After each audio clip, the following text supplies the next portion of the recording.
En fait, je venais d'ouvrir ma deuxième boutique, entre autres avec la levée de fonds, dans le 17e au Batignolles. Donc, on était dans une logique boutique. Et en fait, le Covid, elle n'a pas eu le temps d'exister.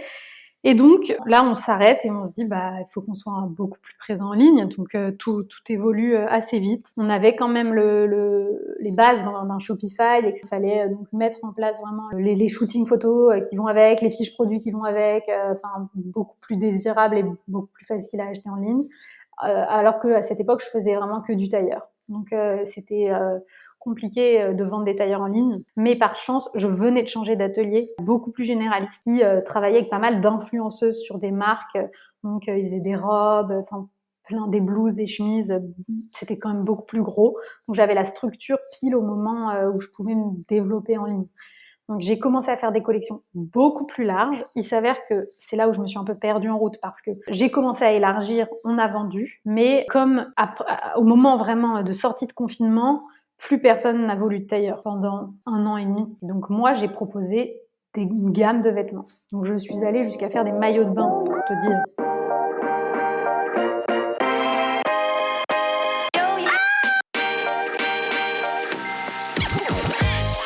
Bonjour et bienvenue parmi les Digital Doers, le podcast qui donne la parole aux décideurs de l'écosystème marketing, digital, innovation et expérience client. Depuis 2020, avec mon partenaire, l'événement One-to-One Expérience Client qui se tient en octobre à Biarritz, nous tâchons de vous faire partager les visions et les retours d'expérience des leaders de notre secteur. Aujourd'hui, j'ai le plaisir d'être avec Sonia Mamin, directrice de l'événement. Alors bonjour Sonia, peux-tu nous présenter le One-to-One en quelques mots? Bonjour Cyril. Le One-to-One Expérience Client rassemble en fait la communauté des C-Level pendant 3 jours et à huis clos, à Biarritz en l'occurrence. C'est le rendez-vous des marques qui crée de la valeur avec le digital, le content et la data. Le concept, il est assez simple. C'est des rendez-vous d'affaires que l'on organise entre les prestataires de solutions et les C-Level, accompagnés en plus de ça de moments de networking. Effectivement, le One-to-One est clairement un rendez-vous incontournable. C'est également des keynotes et des conférences d'exception. Oui, tout à fait. Nous avons un contenu de grande qualité avec des speakers triés sur le volet pour aborder tous les sujets d'actualité et partager les retours d'expérience des uns et des autres. Merci Sonia pour cette rapide présentation. Et pour en savoir plus, comment doit-on faire? Le meilleur moyen, c'est vous rendez sur le site internet du One-to-One Biarritz ou vous nous suivez sur notre page LinkedIn. Merci Sonia, à très bientôt à Biarritz et en audio, toujours sans coupure. Et si le tailleur féminin devenait le symbole d'une nouvelle génération de femmes actives, exigeantes et engagées? Mon invité du jour a relevé ce défi avec élégance et détermination. Aujourd'hui, je reçois Zoé Leboucher, fondatrice d'Admise Paris, une marque de prêt-à-porter qui réinvente le vestiaire professionnel féminin.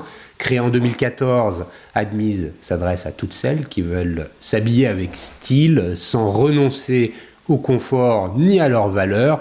Tailleur aux coupes affûtées, matière upcyclée, issue de grandes maisons, fabrication européenne en série limitée. Chaque vêtement incarne une vision engagée, élégante et durable de la tenue de bureau. Issue d'un parcours atypique, des études de droit, des expériences à l'international et une vocation née d'un besoin personnel lors d'un entretien d'embauche, Zoé incarne cette nouvelle génération d'entrepreneurs qui conjugue sens, vision et action. Installée aujourd'hui à Lyon, à quelques semaines du terme de sa grossesse, elle ne pouvait se déplacer jusqu'à Paris pour enregistrer notre échange, mais elle a tenu à être là, à distance, pour partager avec nous l'aventure d'Admise, ses convictions et son regard sur le marché. Comme toujours dans les Digital Doers, notre échange se structure en 3 temps. Nous commencerons par une analyse du marché, du prêt-à-porter féminin, et plus précisément du segment souvent négligé mais essentiel du vêtement professionnel. Ici, la notion de professionnel se conjugue bien sûr avec tailleur et talon. Nous sommes bien d'accord. Nous poursuivrons avec la proposition de valeur d'Admise Paris, son positionnement, son modèle économique, ses engagements en matière de production et d'image de marque. Et enfin, nous terminerons par un focus sur les consommatrices, leur évolution, leurs attentes et la manière dont la marque cultive un lien fort et authentique, durable même, avec sa communauté. Bref, un épisode inspirant à l'image de mon invité. Mais avant de commencer, Zoé, peux-tu te présenter en quelques mots? Oui, bonjour.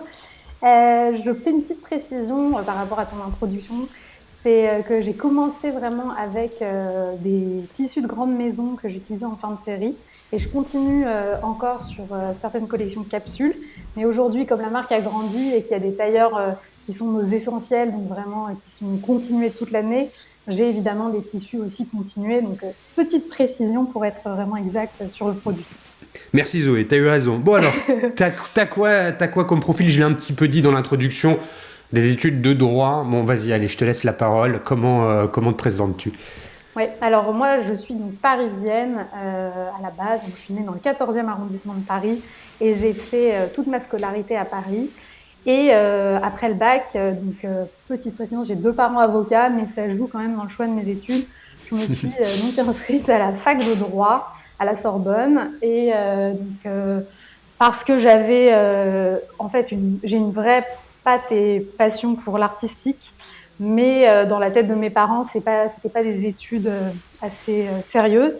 Donc je me suis naturellement orientée vers des études de droit. Donc, j'ai fait un master 2 en gestion de patrimoine. Donc, je suis quand même allée loin dans ces études, en espérant que chaque année, ça allait me convaincre.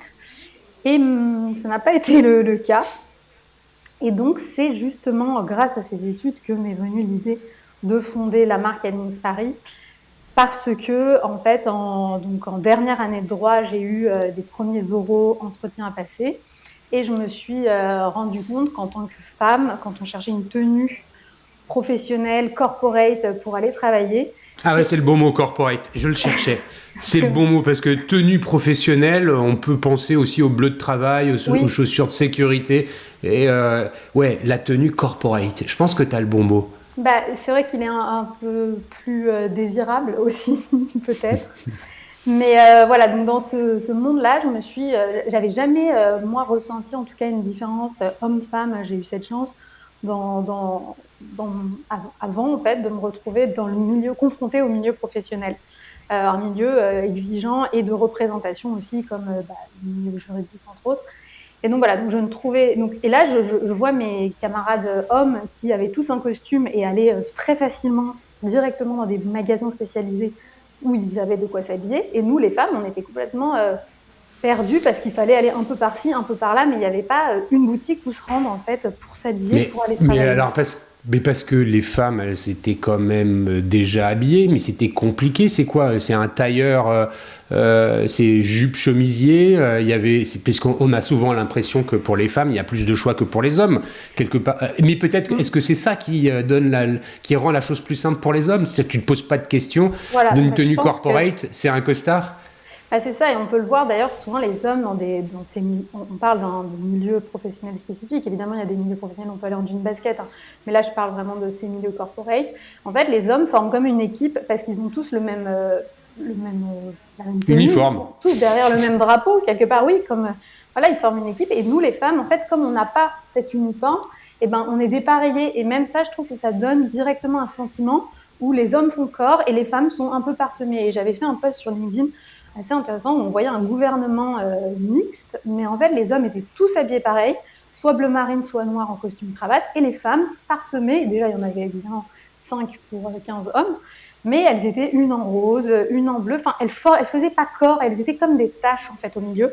Et moi ça me dérange parce que du coup je trouve que ça crée 2 groupes en fait qui sont pas, qui défendent pas le je sais pas, mais c'est intéressant ton point de vue parce que en fait, tu es en train de nous expliquer que quelque part, pour une forme d'égalité homme-femme, il faudrait qu'il y ait une uniformisation de la tenue, quoi. C'est ça ou Ce poste a ouvert beaucoup de débats, donc honnêtement, j'ai pas de réponse absolue et je pas. Enfin, il y a des hommes qui du coup me disent oui, mais moi j'aurais aimé être cette femme en rose, quoi. Enfin, je suis pas contente d'être derrière mon costume. Voilà, donc en même temps, mais bon. Voilà, moi, ce que je pense, j'ai essayé de comprendre ce qui s'est passé. Je pense que les hommes avaient leur place dans le monde du travail, que les femmes ont poussé les portes pour se faire une place. Et en fait, en poussant les portes, elles avaient ni la tenue, ni le job, ni rien. Donc elles se sont battues comme elles ont pu. Il y en a qui ont fait des tenues très proches de celles des hommes pour essayer de se fondre en fait dans le groupe. Et c'était pas des tenues qui étaient adaptées, c'est-à-dire ni à leur morphologie, ni à leur peau. Mais ni pourquoi à... elles n'étaient pas adaptées à leur morphologie, puisqu'elles ne sont pas allées chercher des vêtements d'hommes? Bah, parce qu'en fait, il n'y avait pas de costume. Enfin, moi, j'ai lu récemment un livre sur Yves Saint Laurent. La femme a eu le droit de mettre un costume, c'était dans les années 70. Donc déjà, de toute façon, enfin, c'était hier, quoi. Donc ça veut dire qu'elles n'avaient pas de... Elles n'avaient même pas le droit, elles devaient être en robe. Donc déjà, elles ont dû pousser les portes pour avoir le droit d'enfiler un costume. Et ça a été un vrai combat. Il y en a deux une qui a osé, puis ensuite une autre et une autre. Et puis petit à petit, en fait, c'est juste qu'elles n'avaient pas le droit. Et petit à petit, on a créé Yves Saint Laurent a créé littéralement le tailleur, en fait, enfin le costume pantalon. Et sauf que c'est où... Ouais.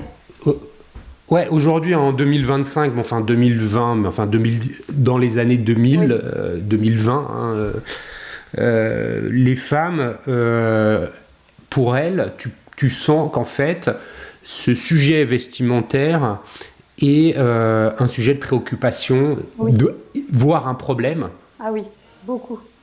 Je vois qu'il y a beaucoup de femmes, c'est un casse-tête. Moi, j'en ai qui m'ont contacté pour me dire je ne sais pas où aller. Donc, j'ai une amie qui s'y connaît un peu en mode, donc qui m'accompagne.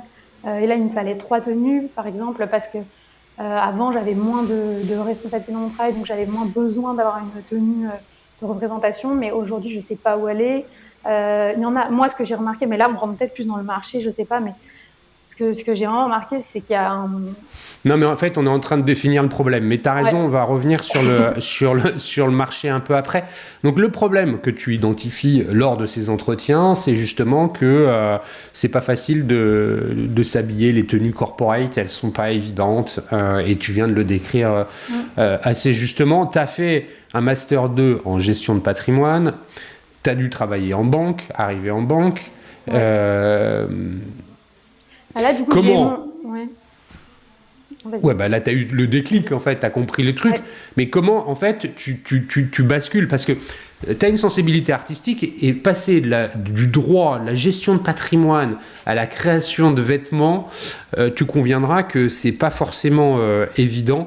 Et j'adore ces tranches de vie où tout bascule. Comment on fait pour basculer là? Non, mais alors, donc, ça, c'est ma partie pour faire plaisir à mes parents. Mais à côté, il faut savoir que mon grand-père était tailleur à Paris, ainsi que mon arrière-grand-père. Mon arrière-grand-père, lui, il était vraiment sur le sur-mesure à l'époque. Voilà. Mais mon grand-père avait un atelier à Paris de confection, en fait. Donc, quand j'étais jeune, quand il venait me chercher à l'école et qu'on ne rentrait pas tout de suite à la maison, j'attendais. En fait, il avait une boutique. Et derrière, il y avait l'atelier avec les machines, les tissus, les patronages. Et donc, moi, en fait, j'attendais derrière et je m'amusais à dessiner avec des craies, des craies en cire qui sont faites pour tracer sur les tissus. Moi, je dessinais derrière. Enfin, voilà. Donc, en fait, j'ai été éduquée dans un vrai savoir-faire et un vrai goût des beaux tissus, des belles matières, des belles coupes. Et mon grand-père était très exigeant. Et quand on était un peu plus grande, il avait pris sa retraite. Donc, il a pris sa retraite, j'avais 9 ans, donc ça reste enfant. Sauf que quand on était ado, nous, c'était la grande mode des sacs Vanessa Bruno. Je pense que tu connais ce cabas à paillettes.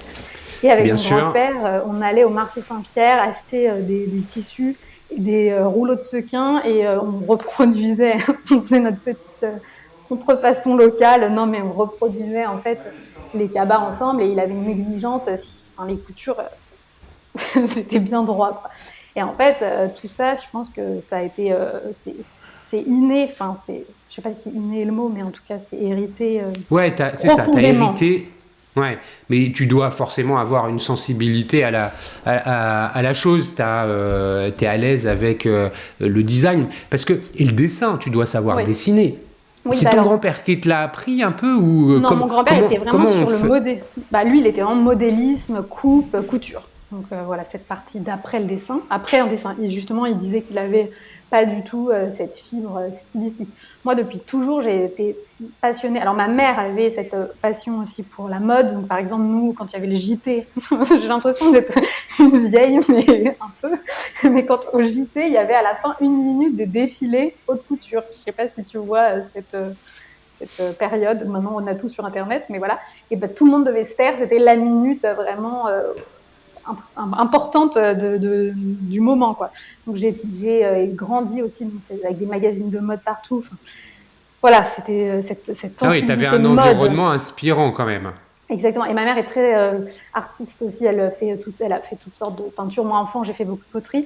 Et en fait, à l'adolescence, j'étais au Carrousel du Louvre, donc, qui sont des cours de dessin à Paris. Et là, j'ai appris à dessiner aussi. Donc voilà, moi, je faisais des silhouettes de mode à 8 ans. Enfin, voilà, c'était une passion, quoi. Ah oui, donc c'est hyper important en fait que tu nous précises ça, parce que ça part pas de rien, même s'il y a le côté académique qui est très prégnant avec comment dire, ces études de droit en gestion de patrimoine. Il y a en parallèle de ça un contexte culturel, familial, et qui est autour de l'esthétisme de la mode, du vêtement qui était bien présent. Et puis, probablement, ce don que tu dois avoir pour dessiner. Justement, c'est aussi parce que j'avais cette vraie passion que moi, ce qui m'intéressait plus pour aller à mon stage en banque privée, c'était d'être bien habillée dans ce monde corporate que de m'intéresser réellement à des montages fiscaux et juridiques pour les clients, quoi. Et c'est pour ça que et j'avais jamais eu de mal à m'habiller, vu que moi, j'adorais me faire des looks. Enfin, le matin, en allant au lycée, je réfléchissais dans ma tête avant de m'endormir à comment j'allais associer les pièces, etc. Et là, je comprenais pas pourquoi d'un coup j'étais perdue. Ça, c'était très étrange pour moi, en fait, de plus savoir m'habiller.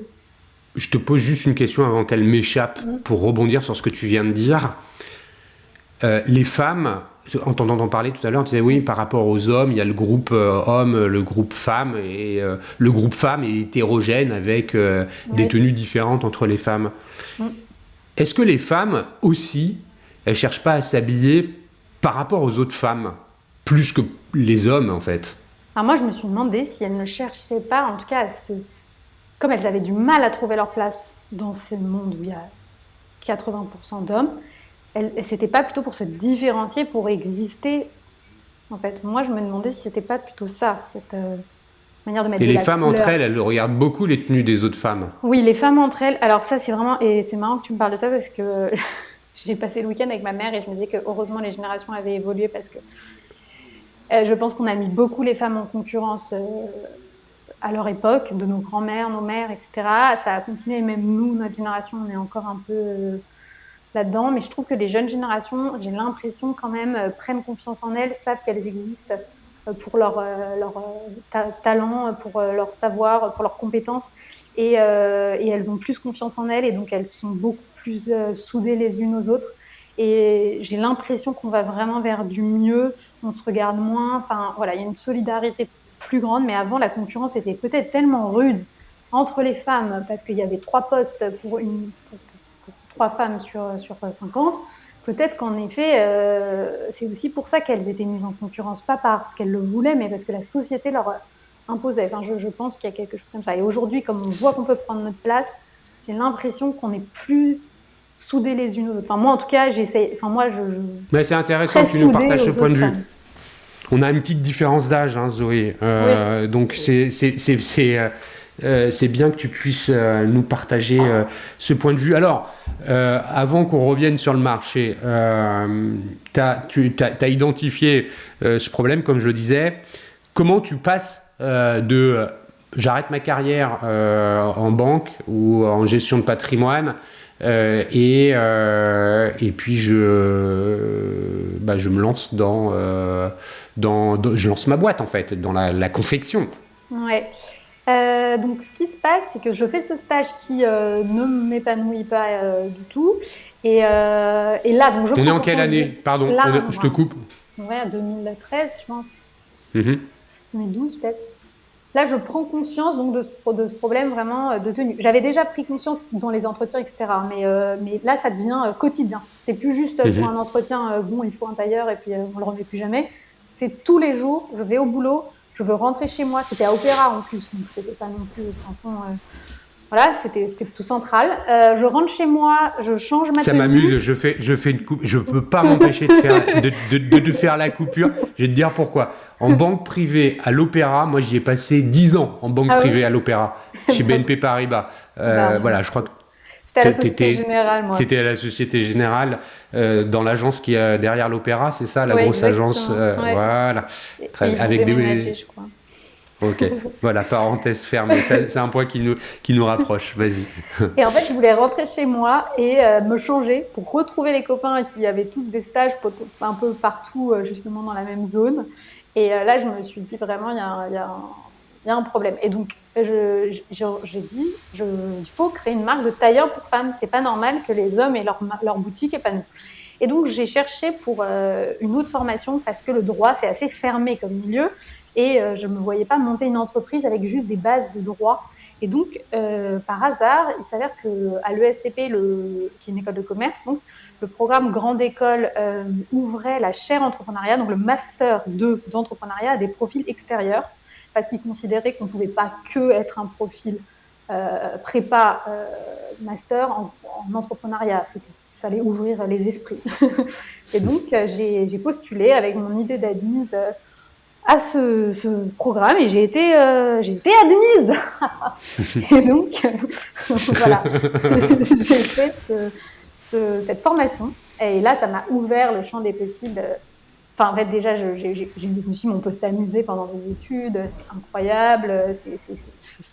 J'ai passé à côté de ça pendant 5 ans, où on est tout seul sur ces bancs, dans des facs énormes et tout. Là, il y avait une classe, des ordis dans toutes les salles. Enfin, c'était incroyable. Et donc là, on a appris plein de choses.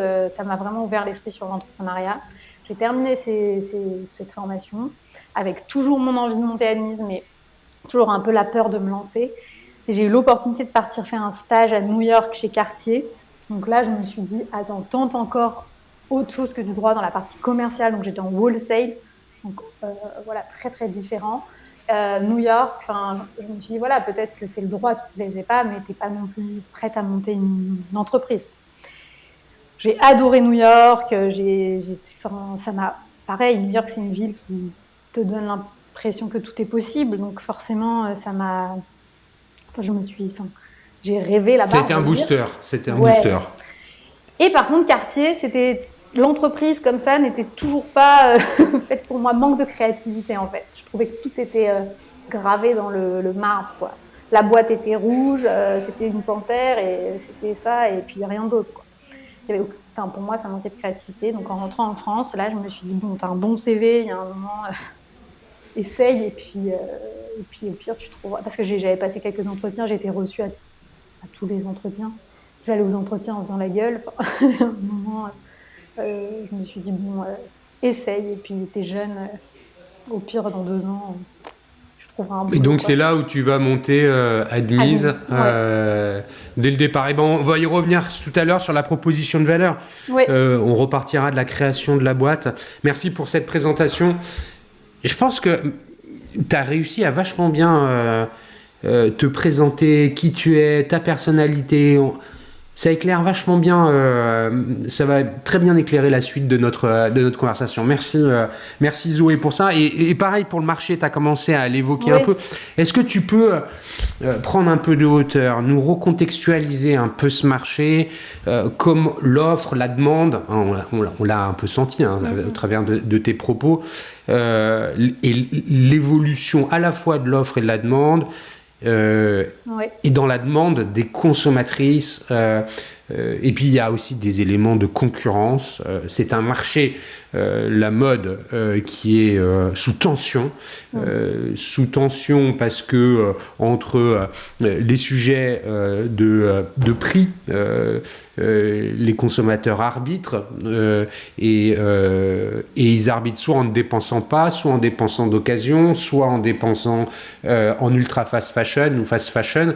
Bref, je crois qu'on est tous d'accord pour dire que ce marché est singulièrement en tension, avec des changements. Il y a de la régulation aussi qui arrive, avec les lois anti-fast fashion qui sont passées. La première qui est passée à l'Assemblée, qui est au Sénat, avec des amendements, les corporations qui essayent de lutter. Bref, c'est un marché qui est complexe, donc je suis curieux de t'entendre parler de tout ça. Moi, donc, au démarrage, il faut savoir que mon constat, il n'y a pas de marque spécialisée dans les tailleurs en France. Il n'y en a pas. Ça n'existe pas. Donc, qu'est-ce qui existe? C'est 2 typologies de marques. Ça va être la haute couture, du Yves Saint Laurent dont on parlait, du Dior. Je mets c'est pas de la haute couture, mais dans du vraiment luxe, la lisière du luxe. Je vais y mettre Max Mara, où le tailleur est à 1 000 €. Je considère qu'on est quand même pas loin du luxe. Voilà, on a ces marques-là qui sont très bien coupées. Donc, évidemment, un tailleur Dior, on enfile le pantalon, on se sent belle. Et à côté, on a d'autres, mais qui sont généralistes malgré tout, hein, les marques dont je parle. Je ne suis pas spécialiste en tailleur, mais il y a une belle offre de tailleurs bien coupés. Et à côté, on a, pour moi, du marque tout, enfin généraliste aussi, avec un tailleur ou 2 perdus au milieu. Et le souci que moi j'ai vraiment rencontré, c'est que ces marques-là, leur seul tailleur était extrêmement mal coupé, mais vraiment pas du tout, ne mettait pas en valeur le corps des femmes. Comme je te disais, moi j'avais jamais eu de difficulté faisant un 36 en plus, enfin, j'avais pas de difficulté à m'habiller. Là d'un coup j'enfilais un pantalon tailleur dans une marque, moi je cite des marques comme même Sine Qua Non à l'époque, ou du Zara, enfin voilà, où le truc était, je ne sais pas en fait pourquoi, mais très très mal coupé dans des matières très désagréables. Ça grossissait, enfin c'était pas flatteur pour le corps des femmes. Et donc, pour moi, le souci du marché, c'était celui-là. C'était vraiment, soit on ne pouvait pas l'atteindre, c'était beaucoup trop cher, soit c'était extrêmement mal coupé. Et moi, ce que je me disais, donc fort aussi de tout ce qu'on s'est dit sur mon grand-père, etc., moi, la coupe, en fait, j'ai un œil, je le vois, le truc qui tombe mal, qui grossit, qui flatte pas, et ça déprime en plus, surtout quand on faut aller travailler. Donc voilà, donc pour moi, le marché, il était vraiment fait comme ça, et donc il y avait une place pour un tailleur. Moi, ce que j'ai essayé de reproduire, c'est d'offrir mon œil. On va y revenir sur ce que tu offres, mais avant ça, donc je comprends que le marché, il est en fait, ce segment-là, il est pas pris, ou il est pris par les grandes maisons de couture, et puis dans le premium, où le facilement accessible comme Zara, il y a un minimum, ça fait partie de quelque chose qu'il faut avoir, mais c'est pas forcément bien taillé. Ni créatif, tu vois, c'était un noir, enfin vraiment un truc, ça manquait de style en fait, d'élégance. C'était tout le monde était habillé pareil, on était tous habillés en serveur, quoi, plus ou moins. Et comment tu le vois là en 2025, ce marché, ça a évolué, on y est toujours, parce que tu as lancé Admise il y a 14 ans, hein, c'est ça, un peu, non, oui, je sais pas, corrige-moi si 10 ans, ça veut dire, oui, il y a 10 ans, ça veut dire que ça a évolué depuis, comment on le voit, et puis comment la concurrence aussi s'est positionnée. Moi, je vois 2 évolutions. En fait, il y a 2 évolutions. Premièrement, le tailleur, je pense avoir vraiment été avant-gardiste, je peux le dire, parce que j'ai vraiment vu que nous les femmes, on prenait notre place là. C'était pile le moment où vraiment, on a arrêté de se taire. Donc, on avait besoin de ces tailleurs-là, mais c'était pas encore tout à fait là. Après, il y a eu une grande mode, il y a eu cette espèce de soulèvement MeToo, voilà, tout ça, tout ce nouveau mouvement où, du coup, le tailleur est devenu quand même un peu un symbole dans la mode de revendication, de place de la femme. Et donc, on a beaucoup vu ces 5-6 dernières années, partout dans les magazines, des gros titres, le tailleur, et donc il s'est énormément développé dans plein de styles différents. Mais donc on va avoir des oversize, il y a une grande mode du tailleur oversize qui est dans plein de couleurs, des coupes avec des pantalons avec des trous, portés avec des Santiago. Le tailleur est devenu omniprésent. Il n'y a pas un défilé de mode aujourd'hui où il n'y a pas des tailleurs partout. Il n'y a pas aucune marque de tout niveau fast fashion, pas fast fashion, avec des vestes de couleur rose, rouge. Au mariage, maintenant, nous, on a des demandes pour des invités de mariage. On vient plus en robe, on vient en tailleur. Donc voilà, le tailleur, en fait, a explosé clairement moi, j'ai eu 4 ans où j'étais toujours toute seule dans mon histoire. Puis d'un coup, ça a vraiment explosé partout. Ce qui fait la différence, c'est que moi, je suis restée... Donc ça, c'est vraiment le marché du tailleur. L'autre part... Le tailleur, c'est un 2 pièces. Voilà. Le tailleur, c'est vraiment un bas, pantalon, jupe et une veste. Comme on a le costume pour homme, quoi. Un bas, un pantalon, une veste. Il y a ce point-là. Mais à côté, moi, ma revendication, c'était d'habiller les femmes corporate. Donc évidemment, c'est pas approprié non plus d'arriver, parce que ce qui est très à la mode, ça va être ces grandes vestes oversize portées avec rien en dessous, par exemple. Ou un body, enfin voilà, moi j'adore aussi ce style. Hein. Et je peux le faire avec les pièces admises, mais ça c'était pas non plus mon sujet. Mon sujet, c'était accompagner les femmes pour qu'elles soient bien dans leur peau et qu'elles aient confiance en elles pour aller travailler dans une tenue adaptée. On revient voilà. Mais donc du coup, c'est sur le tailleur. Mais donc mon autre partie de marché, moi, c'est la femme qui travaille. Ouais, la femme qui travaille, tu disais justement un point intéressant, c'est que finalement les mentalités ont évolué, tu viens encore de le souligner en disant que MeToo finalement a un peu bousculé les choses.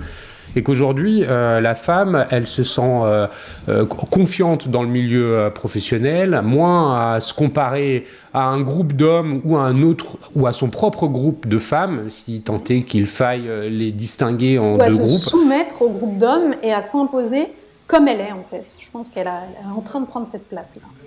Et les femmes entre elles sont plus dans une compétition ou moins dans une compétition, et finalement la tenue vestimentaire n'est plus une façon de revendiquer une ambition, mais plutôt une personnalité. Est-ce que c'est juste de présenter les choses comme ça ou je me trompe ? Non, je pense juste que...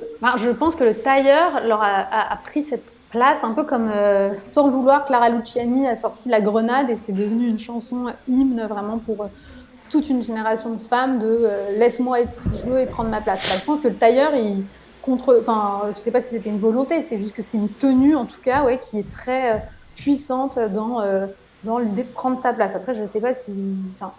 moi, c'est comme ça que je le vois. Donc les femmes aujourd'hui, qui sont par le milieu professionnel dans lequel elles se trouvent, obligées de porter des tenues corporate, pour reprendre ton mot, elles sont aujourd'hui hyper à l'aise avec l'offre sur le marché. Non, mais c'est là où justement c'est plus complexe. C'est parce que là, on a parlé du tailleur, donc il y a vraiment ce vêtement-là, le tailleur. Mais en fait, le corporate, donc tous les tailleurs dont je te parle sur les défilés, etc., ne sont même pas forcément adaptés à ce monde corporate. Donc c'est là où moi je suis sur mon marché, il est double, on va dire, c'est que j'ai ce tailleur vraiment à l'origine d'admise. Alors là, pour moi, c'est un autre moment clé qui joue, ça va être le Covid. Parce que ce qui s'est passé, on va y arriver. Je reste sur le marché. Oui. Maintenant, c'est dans le marché. Je pense qu'il a fait évoluer le marché, en fait. Pourquoi ? Parce que ce qui s'est passé, c'est que les gens n'allant plus travailler pendant 2 mois et après, tout le monde s'est mis beaucoup au télétravail. Il y a eu un espèce de sentiment où, tiens, mais en fait, le travail, pourquoi c'est si sérieux ? Pourquoi on se met autant la pression ? Et un peu une volonté de détendre un peu, même le bien-être au travail qui est très, très dans les... Enfin, voilà, qui sort de plus en plus, etc. Et je pense que les tenues corporate, même dans ces milieux-là, vont à se détendre un petit peu. Donc, c'est intéressant. Même les avocats... dire que, ils se disent, c'est bon, pendant 2 mois et demi, j'étais en jean, t-shirt. Stop. En fait. Stop, quoi. En fait, j'étais confortable dans mes vêtements. J'ai pas envie de pour les hommes, me resserrer le cou autour avec une cravate et les femmes être... Je sais pas. Les femmes, du coup, donc je pense que le tailleur corporate et pas le tailleur mode, on va dire, je sais pas trop comment les définir, mais peut reculer un peu à une époque où les hommes allaient toujours en costume cravate. Il y a plein d'avocats, de juristes, etc., qui vont avoir la même tenue que toi, là, un pull avec une chemise, pourquoi pas, et je vois pas ton pantalon, mais un chino ou un pantalon. Ouais, c'est exactement ça. Ouais. Voilà, et tu peux aller travailler comme ça. Et donc, je pense que les femmes aussi ont dit un peu stop. Donc, il y a le tailleur, parce que, pour toutes les autres raisons dont on a parlé, aussi parce que c'est magnifique et qu'il y a plein d'autres raisons. Mais moi, j'ai voulu, donc, en tout cas, adresser ce marché qui est une collection pensée avec, on parlera des produits, mais en tout cas une collection pensée pour la femme qui travaille. Donc, je pense pas de transparence, pas de trop court, enfin pas de choses qui te mettent en porte-à-faux ou où tu passes une journée désagréable, mais où tout est pensé pour aller travailler, mais pas que le tailleur. Et je suis persuadée que c'est vers ça que va l'habit en fait de professionnel dont on parlait. Et alors là-dedans, la concurrence, tu me disais, il y a 10 ans, finalement, les Zara Co avaient quelques modèles mal taillés dans des matières inconfortables. Aujourd'hui, c'est toujours le cas? Alors, intéressant parce que, par exemple, je crois que c'est Mango, si je ne dis pas de bêtises, qui ont sorti une ligne office wear. De plus en plus, tu vas voir sur les sites Zara, etc. Je ne sais pas, chacun a sa petite appellation, mais en gros, office wear. Donc, la demande, la demande, elle est évidente. Les femmes qui travaillent, c'est 50% de la population. Enfin, j'exagère, mais voilà. Donc oui, les marques se sont adaptées. Et en effet, il y a une concurrence beaucoup plus grande maintenant.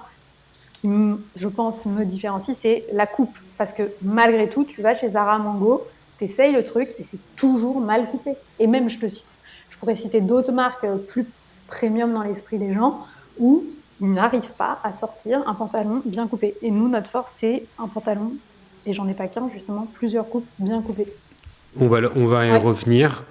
Est-ce que la fast fashion, les Chinois, les plateformes chinoises, c'est une forme de concurrence que tu regardes ou finalement c'est pas nécessaire parce que quelle femme contrainte entre guillemets de devoir porter un tailleur dans son monde professionnel va aller acheter une espèce de contrefaçon ou un truc pas cher sur une plateforme chinoise? Non, pas ma cliente qui travaille parce que moi, du coup, mes clientes qui ont besoin de s'habiller comme ça, il faut savoir que y a un salaire qui va quand même avec et elles ne s'habillent pas dans ces marques-là de toute façon, en fait. Donc c'est pas un sujet de préoccupation pour ton marché? Moi, non, et c'est vrai que du coup, c'est pour ça que même si je m'intéresse par contre le respect en fait des gens qui travaillent qui font du produit, parce que j'en viens à mon grand-père, mais parce que pour moi, en fait, c'est juste pas normal de maltraiter c'était son métier, quoi, donc j'ai une empathie, je pense, c'est pas normal. Par contre, moi, je me sens pas en danger, et c'est pour ça que c'est vrai que je prends pas tant la parole sur ces sujets-là. Je suis concernée par la surproduction, etc., mais moi, j'ai toujours proposé un produit qui venait justement combler un vide dans le marché et j'ai jamais voulu refaire un truc qui existe déjà 1 milliard de fois. Je vois pas l'intérêt, c'est de polluer, quoi. C'est pas mon truc. Eh ben, tu me donnes une belle opportunité de faire la transition vers Admise. Je sais que tu l'as vu. J'ai fait un épisode sur la mode responsable. Est-ce que finalement aujourd'hui il est possible d'être finalement une marque de mode séduisante, attractive, tout en étant responsable? Alors, oui. Mais encore une fois, je pense que c'est parce que moi, mon produit offre quelque chose qui n'existe pas ailleurs, qui est différent et qui est responsable parce que déjà, dans ma manière de fabriquer, donc il faut savoir qu'au début d'Admise, tout au début, j'ai fait ma première production au Portugal. Ensuite, les ateliers demandaient des quantités à l'époque qui étaient vraiment déraisonnées, donc je pouvais pas le faire parce que depuis le début, par exemple, moi j'ai toujours voulu produire ce que j'étais capable de vendre. Donc je suis sur une espèce de politique du zéro stock. Ouais, je me souviens qu'en préparant l'émission, justement, c'est ce que tu m'expliquais. Et avant que tu t'engages sur ça, revenons à l'idée qu'on a laissée. Je vais monter Admise. Quand tu montes Admise, de quoi tu as besoin? Parce que quand on n'est pas dans le secteur, on s'imagine que, il faut savoir dessiner les modèles. 2, donc avoir une créativité. On a compris que c'était quelque chose qui existait chez toi. Qu'il faut aussi savoir aller le produire, donc trouver un atelier qui est en capacité de produire ce que tu veux, et puis 2, vendre. C'est un peu les trois sujets auxquels qui me viennent à l'esprit quand je pense à ça. Comment tu t'y prends pour lancer ça? Alors, donc à la base, je pars vraiment, c'est un défi. Donc je me dis, parce que je suis quelqu'un qui a créé une marque sur un produit qu'elle n'aimait pas. C'est conceptuel, alors qu'elle adore les vêtements. Donc je me dis, je déteste les tailleurs. C'est tout moche. Donc comment on fait pour que ce soit beau? Donc c'était vraiment ma problématique. Donc ce que j'ai fait, c'est que j'ai constaté qu'on partait d'un espèce de patronage commun assez vieillot qui n'avait jamais bougé, celui de un peu le tailleur de la secrétaire des années 80, une veste trop cintrée, trop épaulée, des jupes archi moulantes qui coupent le genou, enfin voilà, rien n'allait.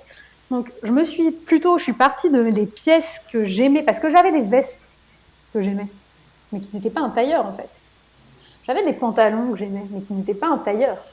Donc je me suis dit, quelle coupe de pantalon j'aime porter? Quelle veste j'aime?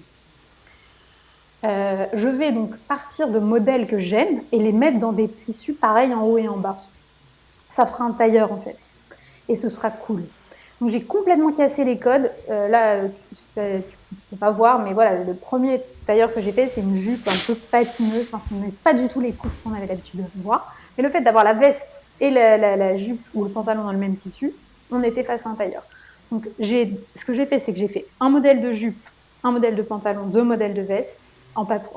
Donc là, j'ai été aidée d'un ami qui était modéliste, qui finissait ses études à la St. Martin's School et qui m'a fait mes Tes prototypes. patrons. Ouais. Tes prototypes. C'est ça. Tu les fais en plusieurs tailles? Tu les fais juste dans ta taille? Non, là, ouais, on fait vraiment les prototypes. Là, je trouve cet agent au Portugal à qui j'envoie mes prototypes.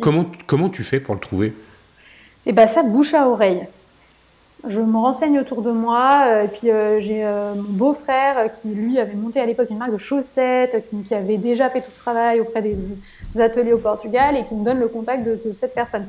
Je l'appelle, je suis tellement motivée, je suis tellement sympa qu'il me dit bon, allez, je vous fais votre première petite production. Bon, après, il a été moins sympa parce que il n'a pas voulu faire la deuxième. Mais au moins, il a fait la première. Et donc, en fait, ce qui se passe, c'est qu'à ce moment-là, j'envoie mes protos. Nos patronages faits sur des bouts de papier. Là, il nous digitalise tout ça. Il nous sort les premiers protos qu'on reçoit. Donc là, il y a des ajustements à faire parce qu'en fait, ils étaient repartis dans leur vision justement trop centrée, trop si. Moi, j'étais donc faites-moi le truc droit, je vous jure, je veux une veste droite. Bref, ils me font tout ça. Et là, je valide les protos et on veut lancer donc cette première petite production.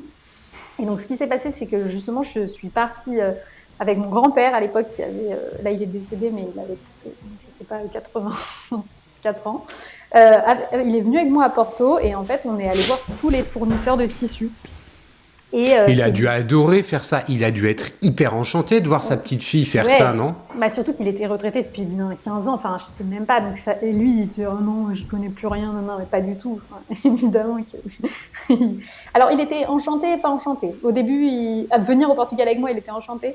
Mais quand j'ai quitté le droit, le SCP machin pour faire des vêtements, il a dit mais t'es folle, ma pauvre fille. C'est un métier horrible. C'est un métier beaucoup trop difficile. C'est trop dur, quoi. Tu peux pas faire ça. Pour lui, c'était un retour en arrière. Sa fille était devenue avocate. Sa petite fille qui refaisait des vêtements, c'était pour lui un échec. Enfin, et après, il est devenu super fier quand il a vu que c'était pas le même métier. Bon, bref, tu pars au Portugal avec lui, tu utilises son savoir-faire. C'est ça. On choisit les tissus et là, on se dit, ok, donc on prend des fins de série de tissus, donc des petits rouleaux.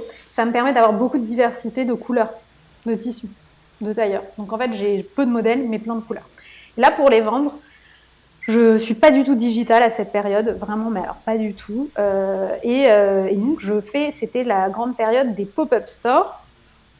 Donc là, comment tu décides du nombre que tu fais fabriquer? Alors, j'ai une enveloppe en gros de 10 000 euros. Et je fais tout faire. Je suis pas sur une stratégie. J'ai pas un BP très, très précis à ce moment-là, clairement. Ok. Tu as 10 000 euros, tu vas les dépenser dans la fabrication. C'est ça. Ces 10 000 euros, c'est quoi? C'est du Friends and Family, c'est ça. Ouais. Et comment tu décides du volume par taille? Alors pareil, Au dos mouillé? parce qu'il y a des règles. Non, mais un peu des règles. En fait, tu fais 34, 36, 38, 40. Alors moi, je m'arrêtais à l'époque au 42. Donc c'est des pourcentages. Tu sais que le cœur, c'est 36, 38, 40. Tu fais un peu moins de 30, 34, 42. Enfin voilà, c'était pas complètement Ok. au doigt mouillé. Mais... Non, mais ça te paraît évident, mais pour moi qui ne suis pas du Ah ouais. secteur, ça me paraît moins évident. D'où ma question. Tu trouves facilement les ratios à peu près, quoi. Donc, tu as cette première production que tu dois vendre, et là, tu pars dans les pop-up stores. Comment tu fais? Ouais. En gros, j'ai, tu vois, 100 tailleurs à vendre, quoi. Ouais. Et ben là, donc je m'inscris dans des. Donc je suis. Alors, non, d'abord, je commence à les vendre. J'ai un ami qui a un appartement à Paris qui me permet de faire un petit showroom. Donc là, je fais venir toujours les premiers gens, bouche à oreille, etc. Donc on fait les premiers essayages. Là, je vois que ça tombe vraiment bien sur plein de femmes différentes de tout âge et tout. Donc je suis contente. Je me dis, ouais, il y a un truc là, c'est cool. Et après, je commence à avoir un peu de presse, des petits articles. Parce que c'est très novateur. Le tailleur, ça intéresse les journalistes à ce moment-là. Parce qu'ils enfin, voilà. Mais ça veut dire que tu fais savoir aux journalistes que tu lances ta marque? Oui, j'ai Instagram. À cette époque, pareil, Instagram, Facebook. Enfin, donc, oui, je commence à communiquer. Ok. Je communique, on en parle. Mais tout homemade, quoi. Là, j'ai des copines qui vont porter les tailleurs, qui elles-mêmes ont Instagram, mais avec un peu plus de followers.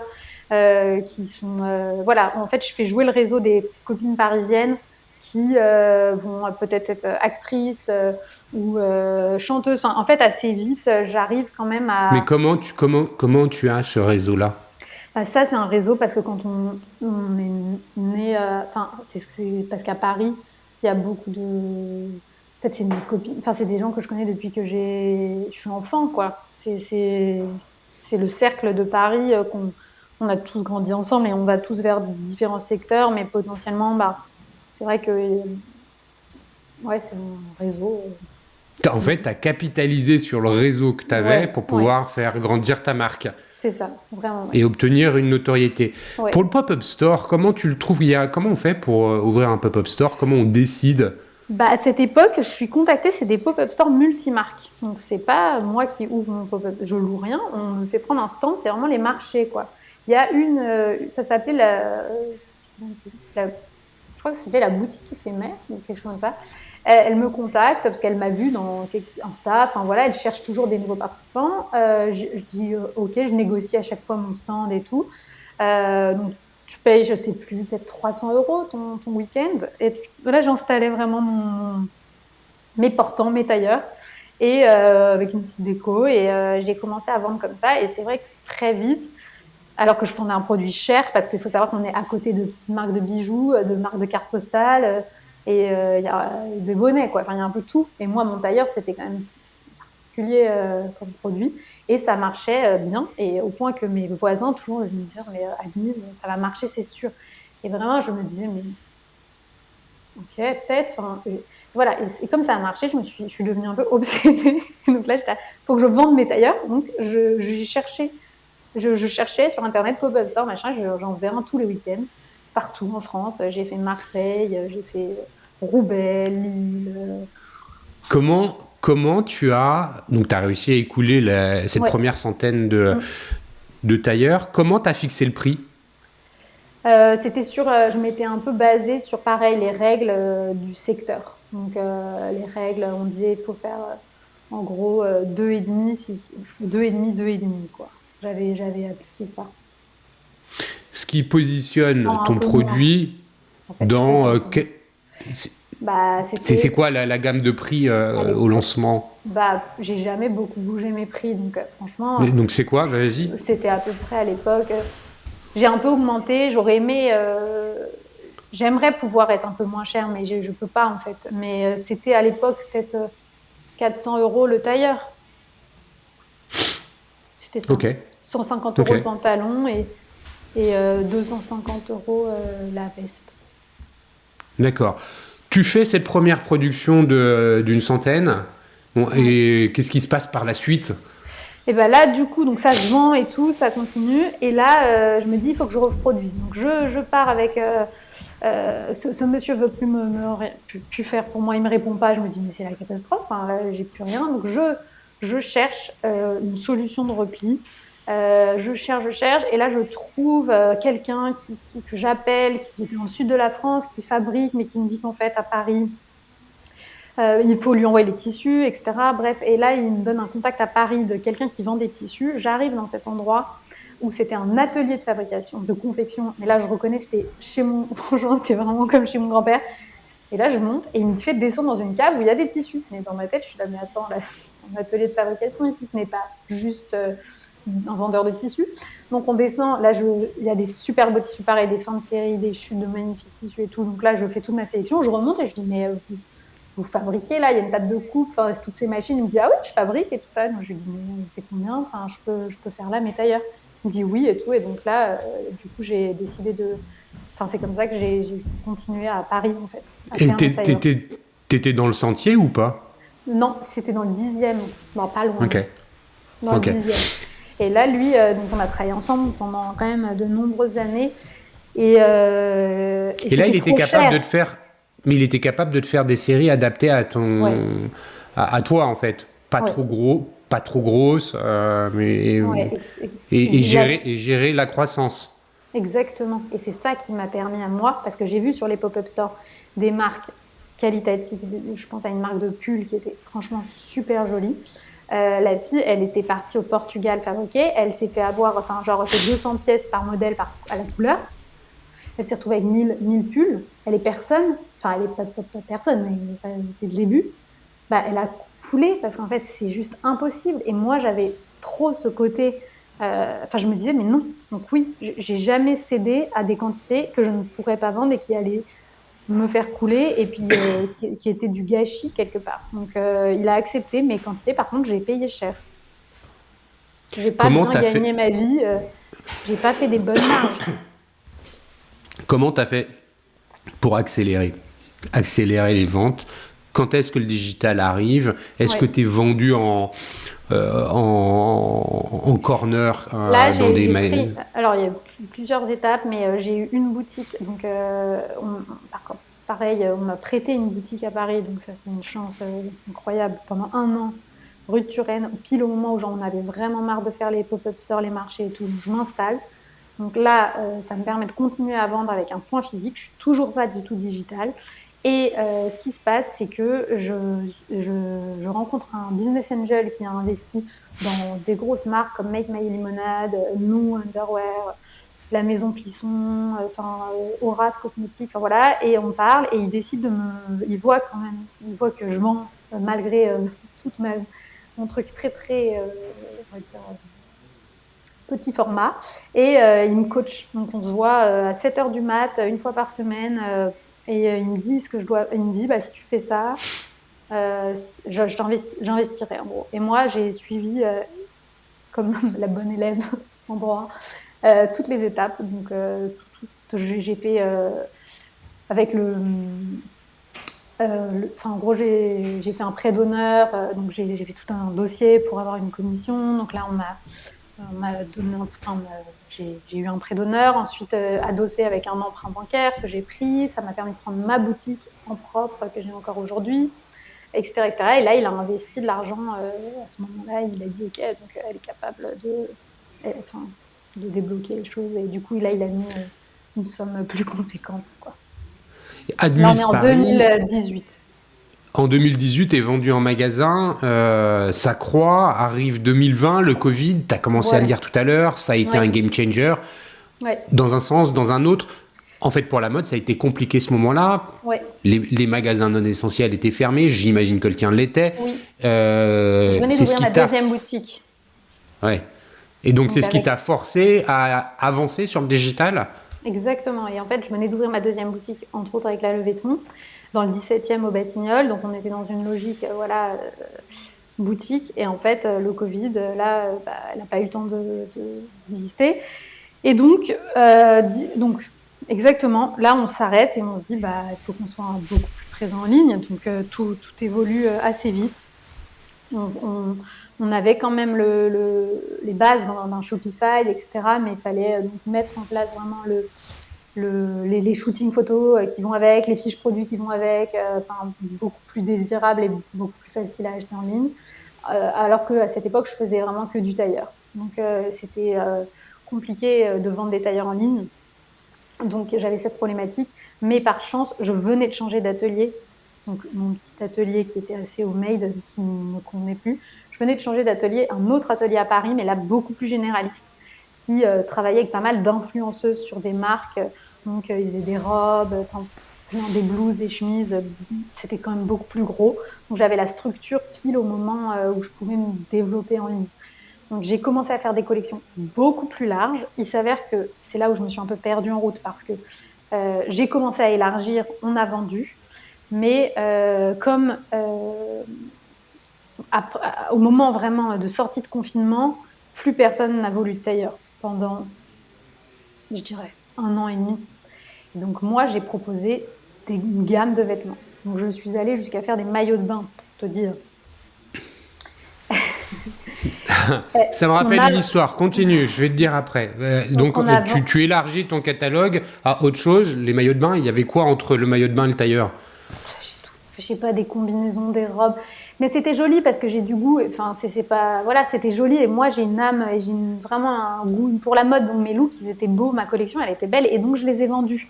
C'est ce qui m'a permis de me sauver toute seule avec rien pendant le Covid et de vendre des collections de vêtements. Sauf que je me suis réveillée donc 2 ans après, en 2022. Et là, c'était plus un problème de... Juste, je suis capable de faire des vêtements. Mais comme je t'ai dit, j'avais un problème de valeur.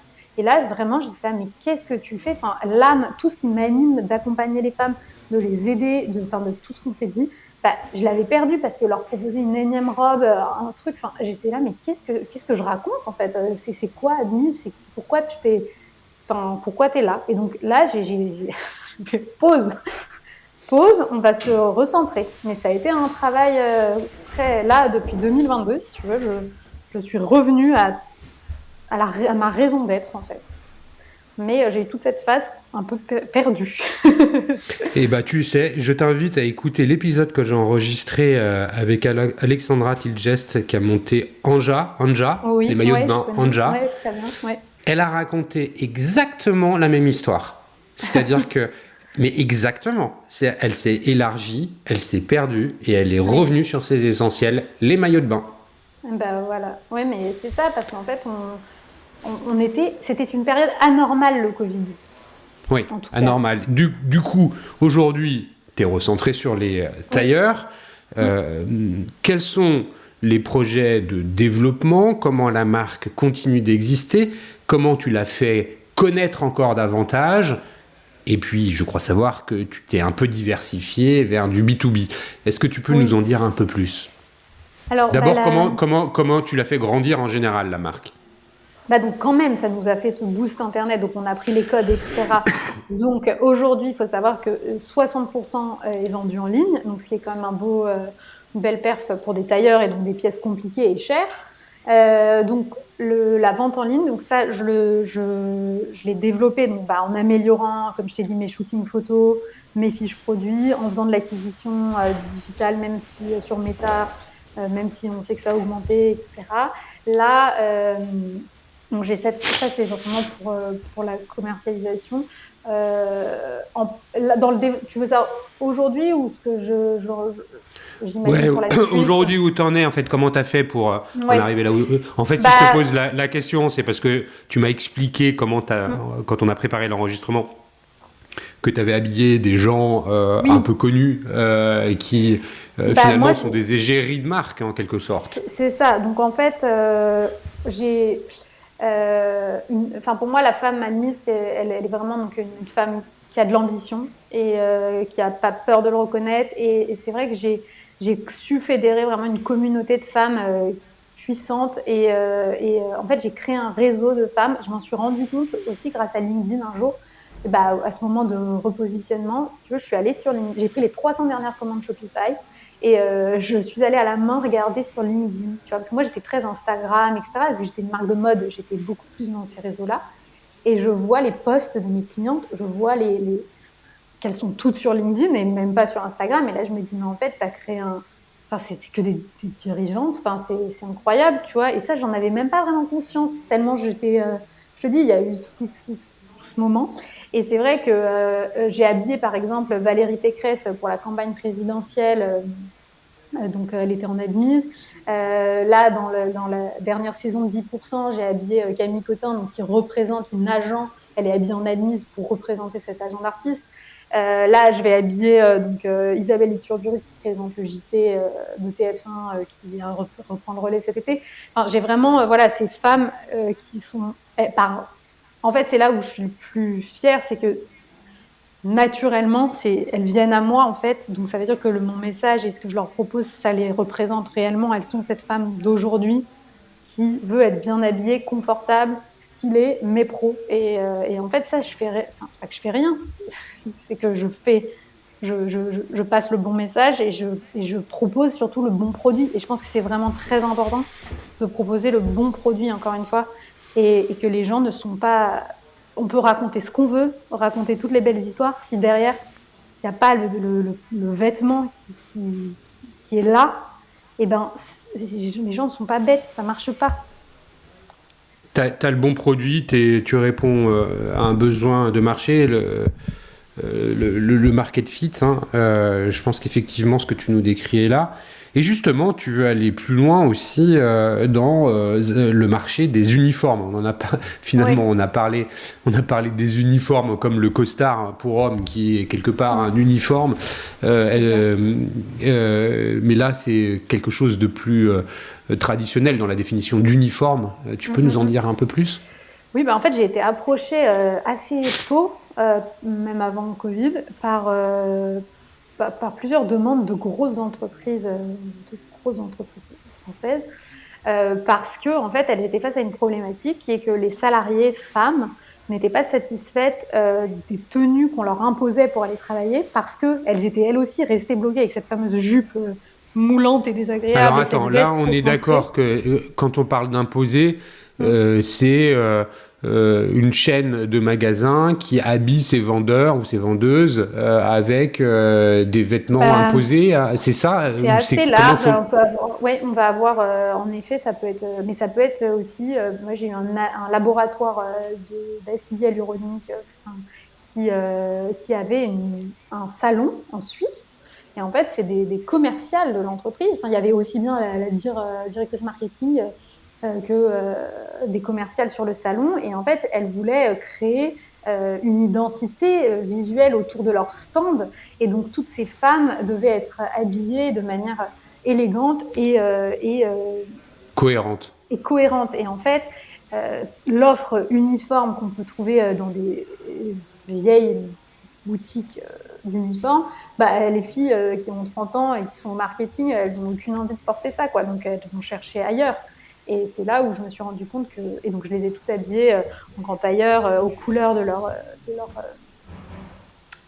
labo. Et ça a créé une cohérence d'équipe. Et elles-mêmes, elles étaient du coup contentes d'être habillées en admise, en fait. Ça leur crée un bien-être au travail plutôt que ce soit une corvée. Et ça existe dans plein de secteurs. Donc là, ça va être des commerciales. J'ai habillé des guides de musées. Ça peut être dans un restaurant. Enfin, c'est dès qu'il y a un groupe qui doit représenter. Et là, pareil, les hommes n'avaient jamais aucun problème parce qu'ils mettaient un costume bleu marine. Donc ça, c'est un secteur sur lequel tu développes, t'appuies, t'accélères. Oui. C'est comment le développement d'Admise pour 2025, 2026, 2027 Oui, là, j'ai vraiment envie de... Alors, pour le développement, donc, il y a 2 points. C'est que moi, donc, sur la partie B2B, j'ai vraiment envie d'accélérer parce que et d'ailleurs, j'entends que là, il y a une concurrence. On m'a dit récemment que, par exemple, Carole se mettait sur le secteur de l'uniforme. Je ne sais pas, je n'ai pas une vérification de cette information, mais c'est ce qu'on m'a dit. Donc, c'est que je ne suis pas la seule à comprendre qu'il y a un vrai marché. Il y a un marché. Voilà. Donc ça, j'ai vraiment envie d'accélérer cette partie donc, en développant avec un commercial dédié justement pour aller chercher... parce que moi, toutes mes opportunités, c'est des opportunités, ce sont les gens qui sont venus à moi en tapant sur Internet. Je n'ai jamais démarché. Donc là, j'ai envie de passer dans le démarchage.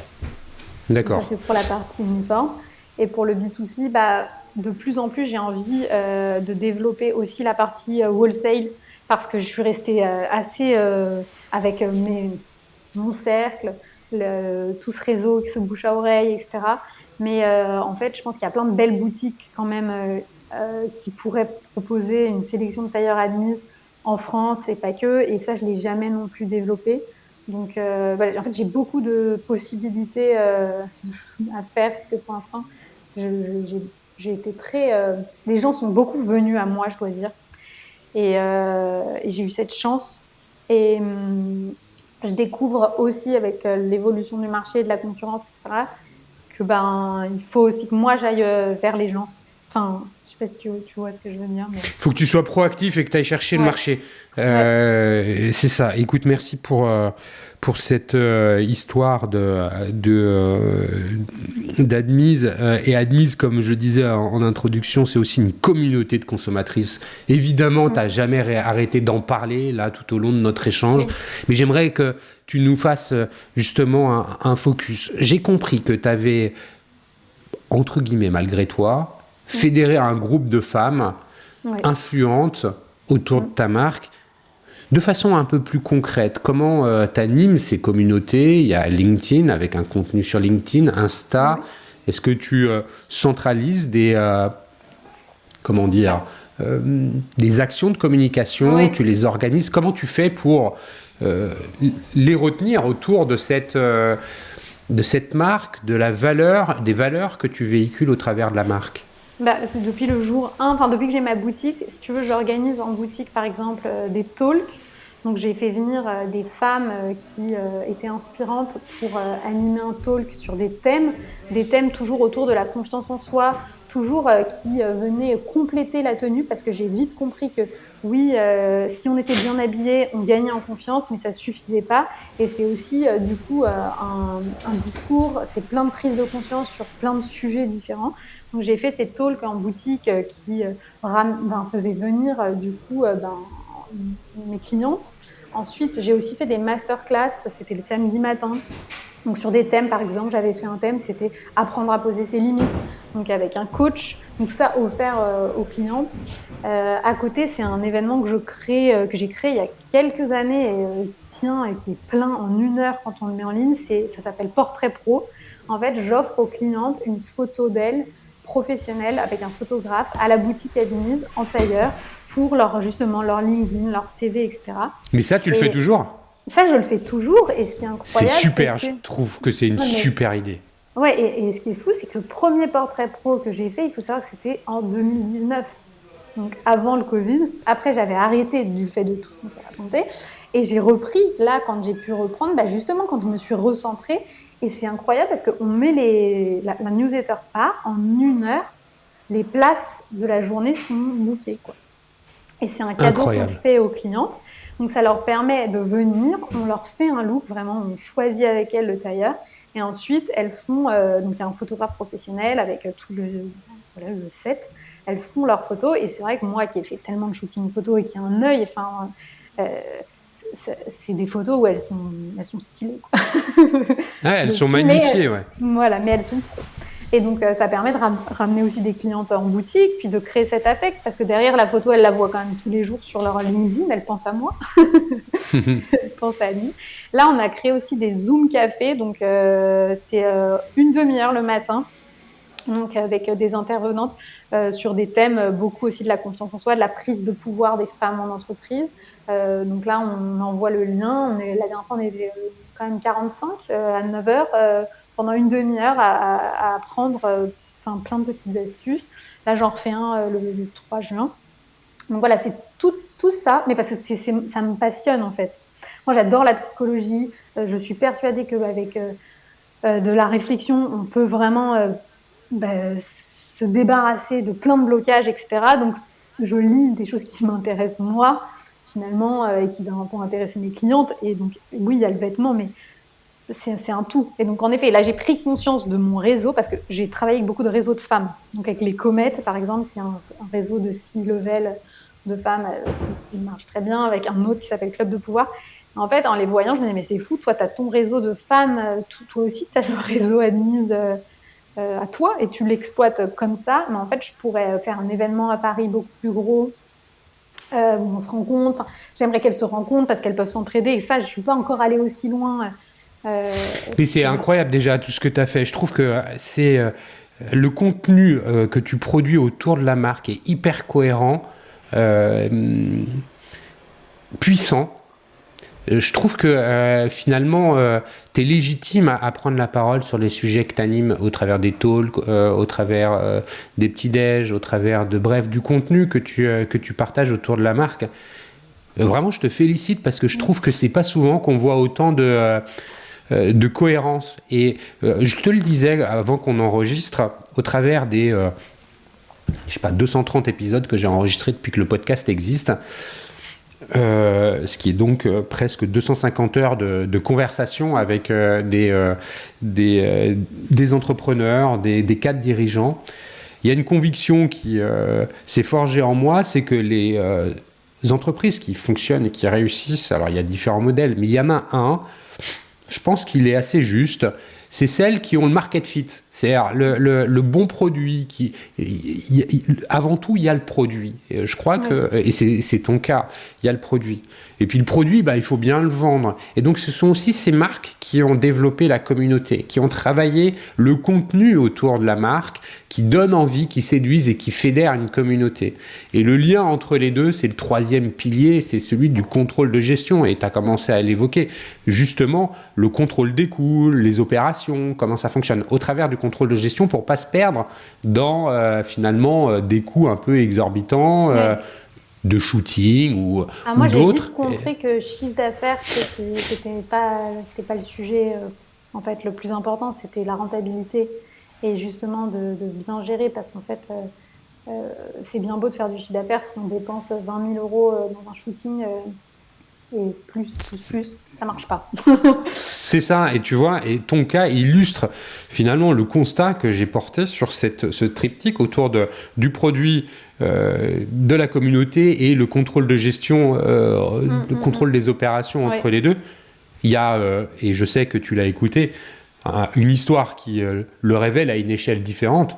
C'est la renaissance de Maison 123 avec Axel Matteri qui est passé derrière ce micro et qui finalement raconte la même chose. C'est-à-dire qu'elle a retravaillé le produit, elle a travaillé même tout court la communauté avec au milieu une gestion des coûts millimétrée, ce qui fait que la marque est devenue rentable. Et effectivement, même si elle raconte l'évolution de son chiffre d'affaires, ce qu'elle dit, c'est oui, mais la marque est rentable. Oui, ce qui est fou, tu vois, c'est que sur cet exemple, on a comme tu dis, les ingrédients, mais elle a une vision où elle met c'est les meilleurs ingrédients. Tu vois ce que je veux dire? Parce qu'en fait, là, tu as donné une recette, mais si derrière, il n'y a pas une vision de quelqu'un qui peut exécuter ce produit, exécuter cette collection, parce que même cette partie contrôle de gestion, en fait, moi, j'y ai passé des heures, j'ai lu 40 bouquins, je me fais accompagner par quelqu'un. Voilà, tous ces éléments, oui, mais c'est très difficile à orchestrer en réalité. Extrêmement difficile. Et je crois que tu viens de dire un mot juste, c'est savoir se faire accompagner. Oui. On ne peut pas être bon partout. Non. On ne peut pas. Bon, écoute Zoé, on en est à 1h10 passée, 1h12. Merci 1000 fois pour la qualité de cet échange. Alors, ça se verra peut-être pour ceux qui verront la chose en vidéo, mais t'as le sourire, t'as le smile. Non, mais c'est vrai, et ça fait plaisir. Merci d'avoir partagé tout ça. D'avoir répondu. J'espère que tu as eu le sentiment qu'on a raconté une histoire. Complètement, et j'ai juste envie de conclure. Je crois que ce qui définit Admise, c'est vraiment, et qui me définit, c'est une forme d'honnêteté et dans ce que je fais, tu vois, par rapport à tout ce qu'on s'est dit. Et en fait, je pense que ça met du temps peut-être, mais les gens le ressentent et sont fidèles parce que mes clientes, elles sont là depuis 10 ans et on va continuer à grandir sur des bases saines, en fait. J'ai jamais été... je sais pas, une boîte qui explose pendant le Covid en profitant d'un truc. Enfin, on est sur des bases et des valeurs qui sont réelles. Et je pense que c'est aussi une manière d'entreprendre et de créer quelque chose de solide, même si parfois la mode a voulu que les startups fassent levée de fonds sur levée de fonds. Voilà. Je pense que c'est un modèle qui peut en inspirer aussi d'autres, qu'on peut entreprendre de différentes manières. Voilà. Eh ben, merci pour ce mot de la fin, Zoé. Bravo encore. Si on veut rentrer en contact avec toi, j'imagine que LinkedIn est définitivement le meilleur des moyens. Ou Insta, hein, j'imagine peut-être aussi. Merci pour tout. Merci, chers auditeurs, pour votre présence, votre confiance et les messages que vous me faites parvenir régulièrement, qui m'encouragent et me soutiennent. Merci au One-to-One Retail e-commerce de Monaco et One-to-One Expérience Client de Biarritz pour le soutien apporté à l'enregistrement de cet épisode. Zoé, merci à toi. J'ai été ravi de faire cet échange. Allez, je te dis à très bientôt. Oui, au revoir, merci.